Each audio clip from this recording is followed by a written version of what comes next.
Okay, finally we are going to finish our tour here in this beautiful place, right? Plenty of balconies. Could you tell us something about this story? Well, unfortunately, we have lots of plans.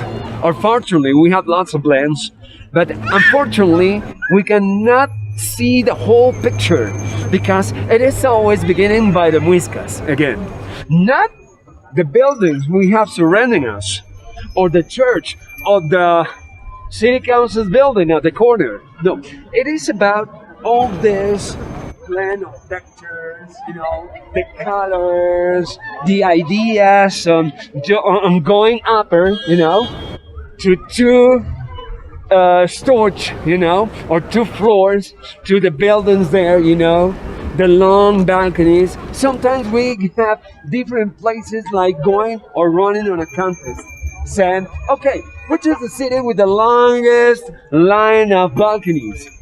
And someday I just listened to someone that Zipaquirá is the town with the longest balconies ever in Colombia's land. So it is something to be more proud of, Do not forget that beginning in our history is the first step to go forward to our future. In recent years, different styles for architecture started to take place here. For example, where we have now the town's office, where the mayor of Zipaquirá has its own desk. It's very recent, since 1927. So, it is absolutely the same from the train station, when it started to serve the train coming from Bogotá, especially, and Nemocón. Here, the church, the very traditional Cathedral diocesana. It started in the 1800s and they finished building it in the 1900s. It was over 100 years to build that fabulous piece of architecture. Stone by stone, we could say, right?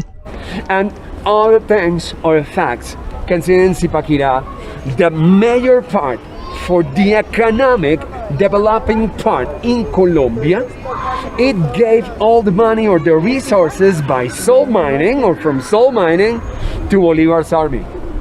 So we confirm Zipaquirá gave Colombia the money to defeat the Spaniards.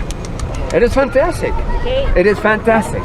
And if we call the history, this is the same place when Pablo Morillo shot 6 Zipaquireñan martyrs. You know the story, right? Yes, of course.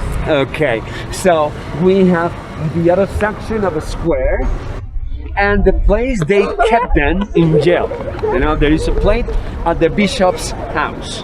What a house, huh? And there is the council's building. It is maybe the same year they built the town's office, And it has a beautiful architecture in French style and other details with the 3 flags, Zipaquirás, Colombia's, and Cundinamarca's. Well, I have another question for you, Miguel. I have seen plenty of shops here, right? Some about, I think, jewelry, right? Something related with medicine. And there are a lot of restaurants, right? Yeah. Okay. Could you tell us something about the tradition, or at least one of these that have been preserved through the years? That at least you know it? Well, or they changed? Fortunately, the same place we are here, Plaza Central, Parque de los Comuneros, had changed throughout the years. In the first or the earliest years, when they founded Zipaquirá in 1600, there was just a square. Later, they started to set the fresh market, where the natives, or the so-called Indians by the Spaniards, brought all the vegetables and all these beautiful and delicious fresh meals for everybody, like a market. Later, they started to build the houses. Probably these two were the oldest at this point. Sometime later, others started to see opportunities after the independence of the country, settling bakery shops, restaurants, and places to sleep over, like hostels. What I know is that a traditional place in Bogota's town is right there nearby the corner since 6 months ago. Its name is La Puerta Falsa.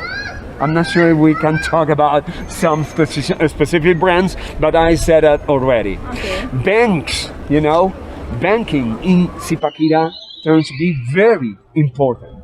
By salt mining, or from the salt mines, there was the money to support the economy of the country. I don't know what it did exactly happen, but turns that they founded a new department in Cundinamarca's department. Have you heard Quesada? Yes. The name of the founder in Bogota, or the founder to Bogota. Well, they named that department Quesada, which capital city or capital town was Zipaquirá. And they got their own bank with their own money issued to be able for transactions freely without anybody else's interest. So that is a point of view to see how much is the importance of Zipaquirá sound to the economy and the reason why we have vendors all over this place and we have new bakery shops, pharmacies or drugstores, shoe shops, banks over there, and others, it is all this activity throughout the years. So we're proud to have all of you here, all of the visitors, all of the locals or the natives sharing all these experiences and putting all this money to run for the benefit of the city in general terms as well. Okay, Miguel, perfect. Thanks a lot to be part of this project that is the Partners, and welcome for the next opportunity. Of course, about the gastronomy that we have to talk about is a we promise. have to talk about that. And through this special place and the iconic Cathedral, we end our program. Thanks to be here with us, guys. So come here, call me please, and try to take advantage of this space that the Secretary of Education gave it to you, okay? So that's all, and see you in our next opportunity. See, partners, bye-bye.